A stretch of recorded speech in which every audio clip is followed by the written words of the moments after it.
нас.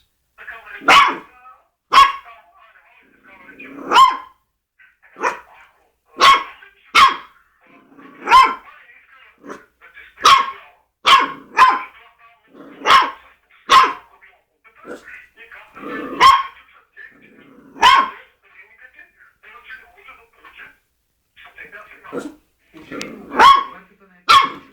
След оговорка чуем за интервю сутринта на другия ден, Валентин Николов не вдигна.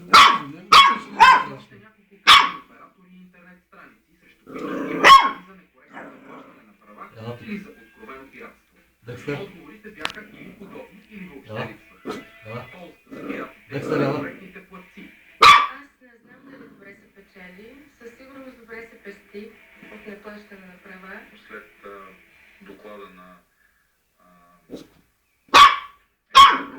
Галоп, който съобщи много тревожни една статистика, която сочи, че до 2015 година се предприемат действия спрямо интернет пиратството, ще бъдат загубени 1,1 милион и 200 хиляди работни места в Европейския съюз и над 240 милиарда евро ще бъдат нанесени на икономиката на страните от Европейския съюз, което разбирате ясно, че в условия на криза е доста сериозна заплаха.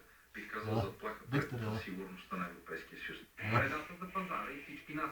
Тези, които не заплащат както към съответните, не заплащат продукцията, имат възможност да предлагат телевизията на по-добри цени към крайния абонат. И се получава една политика, която поставя пък всички останали, които имат надежно сключени договори в неравностойно положение. Тези доставчици на продуктите от друга страна се опитват непрекъснато да обновяват своя продукт, да закупуват нови програми за него, да го правят все по-достъпен до хората, все по-интересен.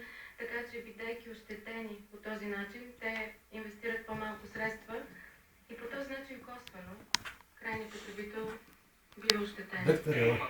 Всички, които предлагат чужда телевизионна продукция без заплащане.